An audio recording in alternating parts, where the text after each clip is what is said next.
നല്ല പോളിംഗ് ഉണ്ടാവുമെന്നാണ് പ്രതീക്ഷ. പക്ഷേ ഇന്ന് വലിയ ചൂട് കൂടുതലായിരിക്കും എന്ന് പറയുന്നുണ്ട്. അപ്പോൾ ഞാൻ അവിടുത്തെ ഈ മെഷീൻ്റെ അവിടെ ചില വെളിച്ചക്കുറവുണ്ട്. അത് ഞാൻ അവരുടെ പോളിംഗ് ഓഫീസറോട് പറഞ്ഞിട്ടുണ്ട്, പ്രിസൈഡിങ് ഓഫീസറോട് പറഞ്ഞിട്ടുണ്ട്.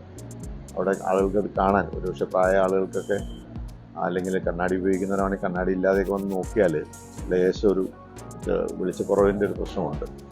അപ്പം അത് ശ്രദ്ധിക്കണമെന്ന് പറഞ്ഞിട്ടുണ്ട്. അത് ലേശം ജനലിൻ്റെ അങ്ങോട്ടൊന്ന് തിരിച്ചു വെച്ചാൽ മതി. പ്രൈവസിക്കും കുഴപ്പമുണ്ടാവില്ല, നല്ല വെളിച്ചം ഉണ്ടാവും. അത് ഞാൻ പോയിന്റ് ഔട്ട് ചെയ്തിട്ടുണ്ട്. ഞാൻ ഉടനെ കോട്ടയം ഇല്ല, അത് കിട്ടാൻ സാധ്യത കുറവാണ്. പരമാവധി ഓടിയൊന്ന് നോക്കുക എന്നുള്ളതേ ഉള്ളൂ. വിജയപ്രതീക്ഷയെക്കുറിച്ച് സംശയമൊന്നുമില്ല. ഞങ്ങളുടെ ഒരു വിലയിരുത്തലിൽ, UDFൻ്റെ ഒരു വിലയിരുത്തലിൽ കോട്ടയം എന്നല്ല 20 പാർലമെൻറ്റ് മണ്ഡലങ്ങളിലും ഈ പ്രാവശ്യം UDF വിജയിക്കുമെന്നുള്ള ഒരു വിലയിരുത്തലാണ് UDF നേതൃത്വം നടത്തിയിട്ടുള്ളത്. തീർച്ചയായിട്ടും അങ്ങനെ തന്നെ സംഭവിക്കാനാണ് സാധ്യത.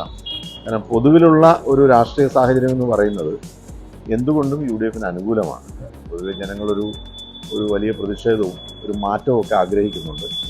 അപ്പോൾ അത് സ്വാഭാവികമായിട്ടും കേരളത്തിൽ അത് UDFന് അനുകൂലമായിട്ടേ അത് വരും.